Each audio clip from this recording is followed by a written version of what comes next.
AP అసెంబ్లీలో మంత్రి కొల్లు రవీంద్ర మాట్లాడుతున్నారు. లైవ్ చూద్దాం. ఆదాయం వచ్చింది అధ్యక్ష ఒక అప్లికేషన్ ఫీజెస్ ద్వారా.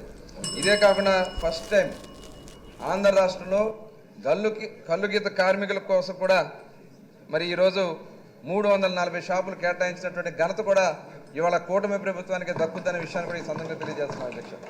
ఇదే కాదు, షాపులే కాకుండా వాళ్ళకి ఎందుకంటే లైసెన్స్ ఫీజులో కూడా రాయితీ ఇచ్చి వాళ్ళని కొంత ఆర్థికంగా బలోపేతం చేయాలనే ఉద్దేశంతో గౌరవ ముఖ్యమంత్రి గారు 50% లైసెన్స్ ఫీజుకి వాళ్ళకి ఇవ్వడం జరిగింది. దాని ద్వారా దాదాపు 103 కోట్ల రూపాయలు వాళ్ళకి కల్లుగీత కార్మిక సోదరులకి మరి వాళ్ళ ప్రభుత్వం అందిస్తుందనే విషయాన్ని కూడా ఈ సందర్భంగా తెలియజేస్తున్నాం అధ్యక్ష. అలాగే కొత్త బ్రాండ్లు, చాలా బ్రాండ్లు, దాదాపు 150 బ్రాండ్ల పైనే మనం అన్నీ కూడా అవైలబుల్గా చేస్తున్నాం. ఇంకా మనం ఆల్రెడీ తీసుకోవడం జరుగుతుంది అధ్యక్ష. అవి కూడా వస్తే టోటల్ అన్నీ కూడా టెండర్ కమిటీ ద్వారా తీసుకుని అన్ని బ్రాండ్స్ చుట్టుపక్కల రాష్ట్రాల్లో ఉన్నటువంటి అన్ని బ్రాండ్స్ కూడా ఆంధ్ర రాష్ట్రంలో అవైలబుల్ చేసాం. అదే కాకుండా ఈరోజు తక్కువ రేటుకే 99 రూపాయలకే అఫోర్డబుల్ ప్రైస్కే క్వాలిటీతో కూడిన లిక్కర్ ఇస్తున్నాం అధ్యక్ష.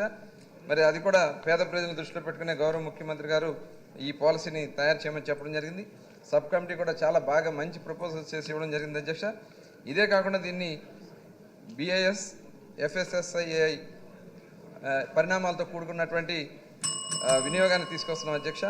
దీనివల్ల మరి ప్రజలకు సంబంధించినటువంటి మరి ఆరోగ్య విషయంలో కానీ ఏదైనా కానీ మనం చేస్తున్నాం అధ్యక్ష.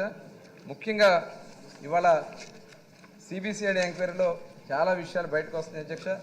అవన్నీ కూడా రేపు రాబోయే కాలంలో తప్పకుండా అందరి ముందు పెట్టి ఎవరైతే దీంట్లో బాధ్యులై ఉన్నారో, దీంట్లో చాలామంది ఉన్నారు అధ్యక్ష, ఖచ్చితంగా వాళ్ళందరి మీద కూడా చర్యలు తీసుకోవడం జరుగుతోంది.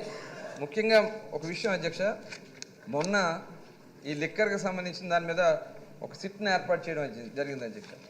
సిట్ ఏర్పాటు చేసిన రోజు సాయంత్రం తాడేపల్లి ప్యాలెస్లో ఫైల్స్ దగ్ధమైపోయినాయి అధ్యక్ష. అంటే ఇవన్నీ కూడా ఒకసారి తప్పకుండా అందరూ ఎవరెవరి పాత్ర ఎంత ఉందనేది తప్పకుండా బయటకు వస్తుంది. ఎవరిని కూడా ఈ ప్రభుత్వం వదలదు అధ్యక్ష. ఖచ్చితంగా ప్రజల ఆరోగ్యాలతో ప్రజల జేబులను కొల్లగొట్టినటువంటి గత ప్రభుత్వం మీద ఖచ్చితంగా ఎవరైతే దాంట్లో బాధ్యులు ఉన్నారో వాళ్ళ మీద చర్యలు తీసుకోవడం జరుగుతుంది అధ్యక్ష. మినిస్టర్ గారు, సభ్యులు మాట్లాడిన తర్వాత రిప్లై ఇస్తే బాగుంటుందని చూడండి, టైం సేవ్ అవుతుంది కదా.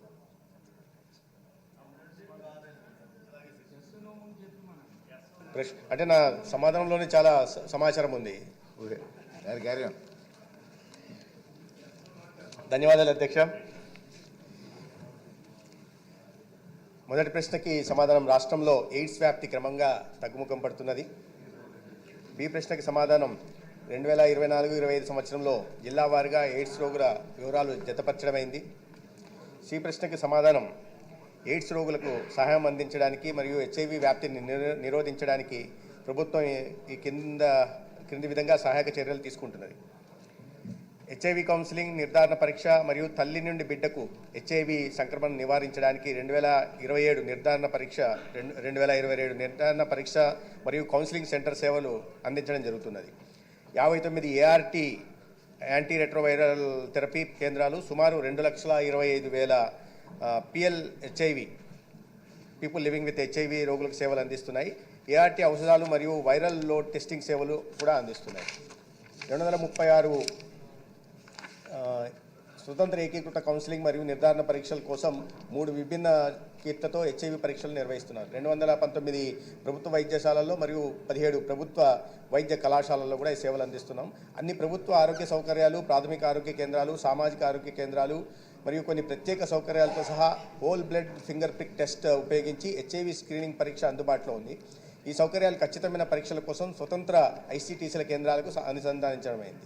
మారుమూల మరియు చేరుకోవడానికి కష్టతరమైన ప్రాంతాల్లో HIV పరీక్ష మరియు నిర్ధారణ సేవలను అందించడానికి 10 కొత్త మొబైల్ ICTC ప్రవేశపెట్టడం అయింది. సంపూర్ణ సురక్షా కేంద్రాల కార్యక్రమం 95 లక్ష్యాన్ని చేరుకోవడానికి ప్రయత్నాలను బలోపేతం చేయడంపై దృష్టి సారించడం జరిగింది.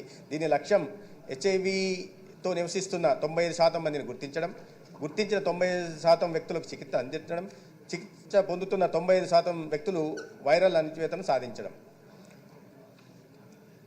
STI RTI చికిత్స కోసం జిల్లా స్థాయిలో ప్రభుత్వ ఆరోగ్య కేంద్రాలు 50%, లైంగిక సంక్రమణ వ్యాధులు మరియు పునరుత్పత్తి సంబంధిత సంక్రమణ వ్యాధుల క్లినిక్లు ప్రామాణికత సేవలను ఉచితంగా అందిస్తున్నాం. లైంగికంగా సంక్రమించే అంటువ్యాధుల కోసం కండోమ్ ప్రచారం, ప్రవర్తన మార్పు కమ్యూనికేషన్ మరియు చికిత్స సేవలను అందించడానికి ప్రభుత్వేతర సంస్థ ఎన్జిఓలు మరియు సముదాయ ఆధారిత సంస్థల ద్వారా రాష్ట్రంలో 96 లక్ష్యప్రాయమైన చర్యలు అమలవుతున్నాయి.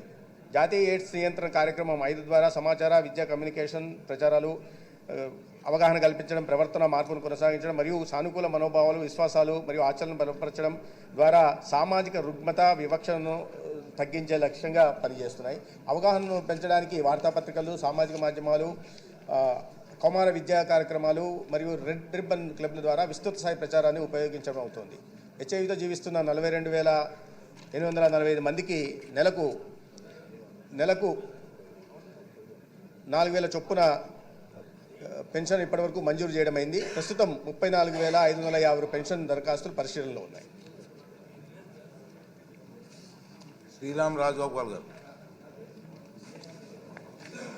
అధ్యక్ష, రాష్ట్ర వ్యాప్తంగా ఎయిడ్స్ వ్యాధి అనేది గతంతో పోల్చుకుంటే చాలా వరకు తగ్గింది. కానీ ఈ మధ్యకాలంలో ప్రభుత్వ హాస్పిటల్లో రెవెన్యూ మీటింగ్ ఏర్పాటు చేసినప్పుడు చెప్పినట్టు డాక్టర్ చెప్పేది కొద్దిగా ఈ మధ్య ఎయిడ్స్ వ్యాధి మళ్ళా కనబడుతుంది. ఎందుకంటే ముఖ్యంగా లారీ వర్కర్స్, వలస కార్మికుల్లో ఇది ఎక్కువ కనబడుతుందని చెప్పి డాక్టర్ చెప్తా ఉన్నారు.